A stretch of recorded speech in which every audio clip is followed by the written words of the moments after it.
So this gives us 2 pi minus cosine of pi. Minus a minus gives me plus cosine of 0. And then I've got r cubed over 3. So let's clean that up. That's 4/3 pi r cubed. There you go. That's why the volume of a sphere is 4/3 pi r cubed.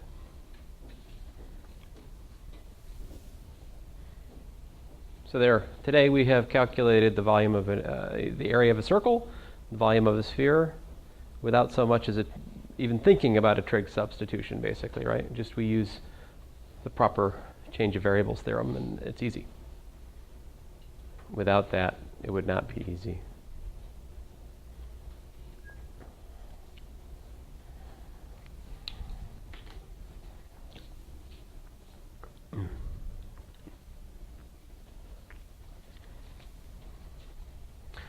All right, let's do some actual. I've been doing a lot of volume integrals. Let me actually do some integrals with respect of a function or something. You asked me to do something about centroids.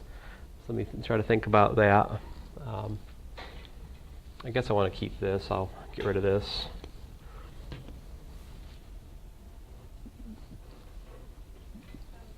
This one? Still back here?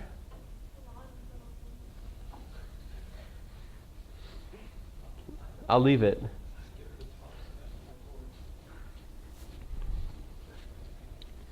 The goal really, you really don't want to just copy what I wrote down. You want to work through it.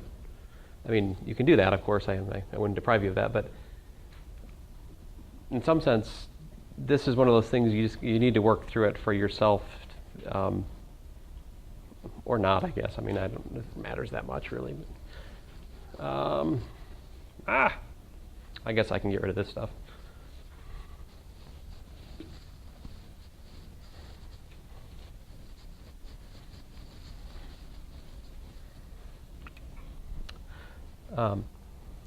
So one of the things you look at in physics is called the moment of inertia. What you want, centroid? Does centroid matter, or can I talk about moment of inertia?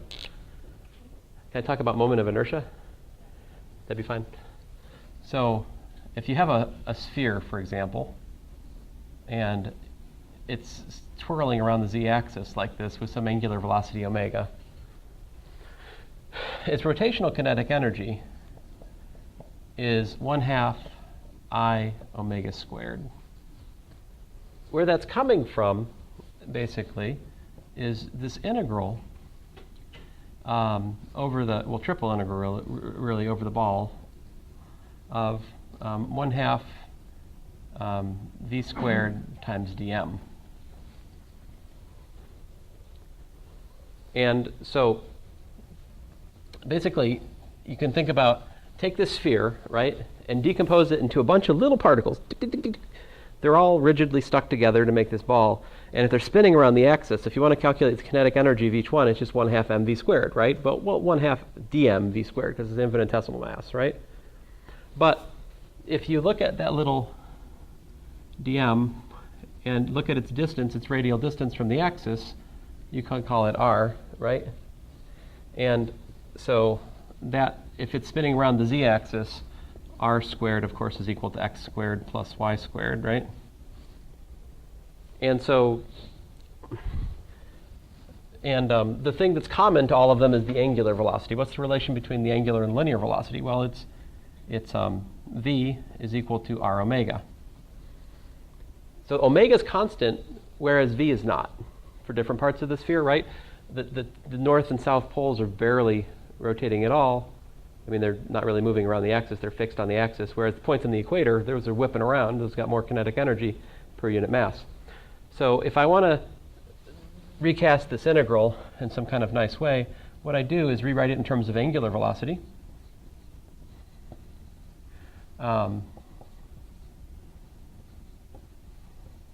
This being a constant pulls out.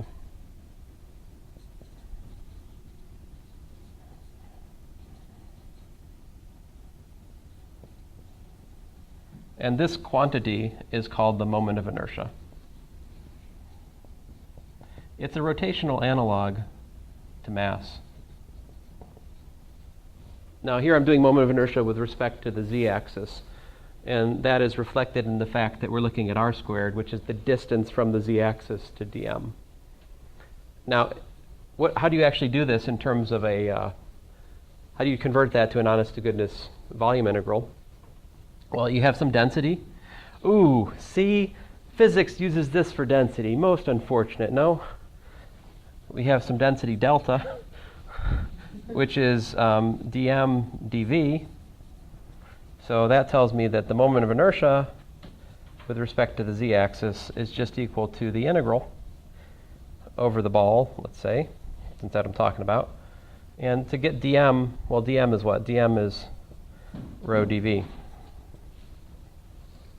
So I have r squared, the density, times dv. I have to do this integral to calculate the moment of inertia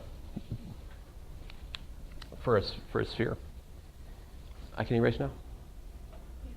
Yeah, okay. Well, it is what it is.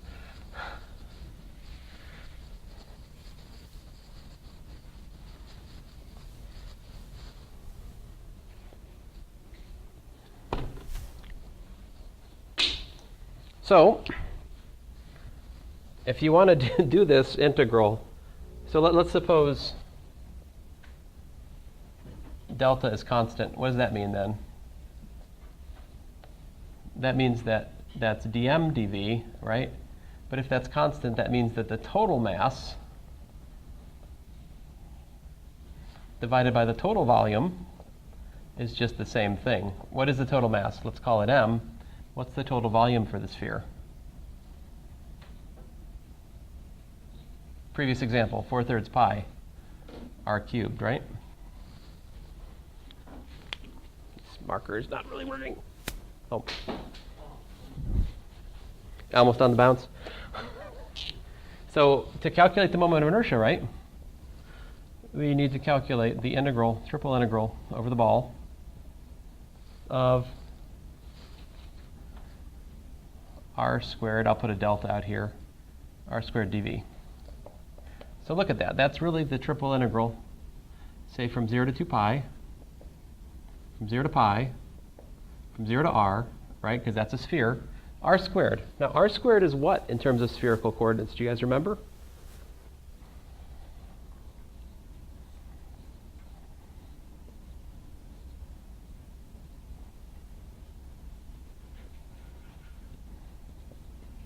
R is rho sine phi. So this becomes rho squared sine squared phi. And then what's dv? We just worked it out. It was rho squared sine phi. And then I got to be careful. D rho, d phi, d theta. I'll do the easy part. And there's a delta out front I keep forgetting about. So I got myself a delta. Theta integrates to 2 pi. Rho, I've got a rho to the 4th, integrates to rho to the 5th over 5. So the rho integrates to r to the 5th over 5. And then the fun part, I've got integral from 0 to pi, sine cubed phi d phi. And that is an integral I expect you to be able to do. No joking. Dead serious about this. How do you do this integral?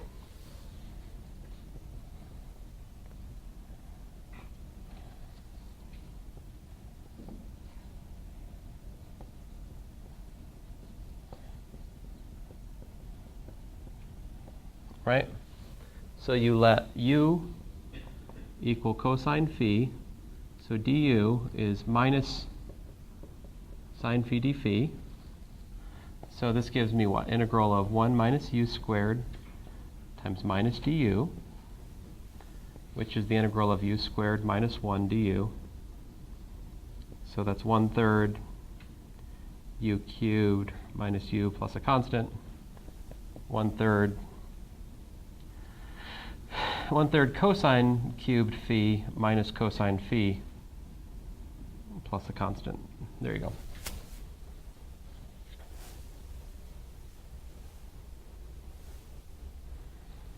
I need that to do this integral, right?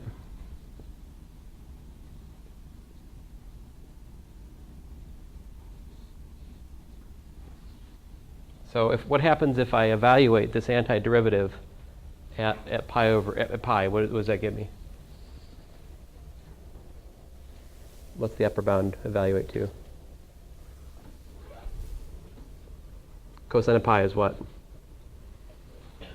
-1. So this is -1/3 plus 1, 2/3. Cosine of 0. 1/3 minus 1. Minus 2/3. Minus 2/3? Minus 2/3?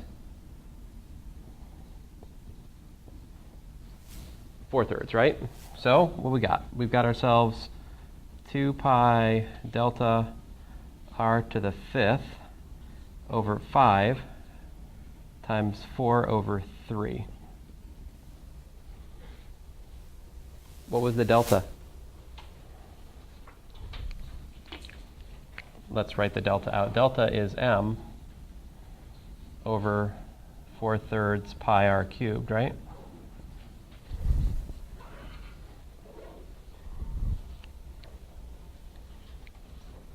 Uh-oh. Oh, okay.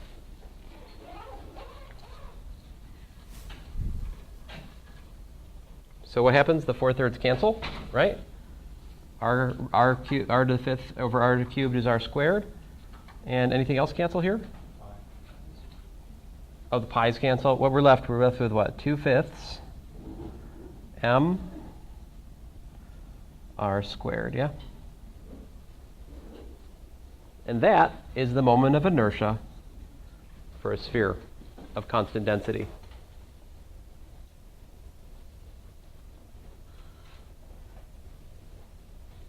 And that is why I cannot require Physics 231 students to derive it, because it's Calculus 3.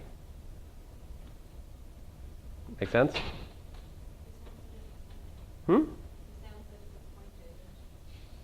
Well, I don't teach 231 so much anymore, so it's kind of a moot point. But the point is, if you want to calculate moments of inertia, all you got to do is, with respect to the axis, you integrate the density times the distance from the axis squared over the solid that you're considering. And this gives you, again, the rotational analog to mass. 1/2 that quantity times the angular velocity squared. That's the kinetic energy stored in the spinning motion. So it's... Now, we'll talk more about tomorrow we'll just do centroids probably. But anyway, thanks, guys.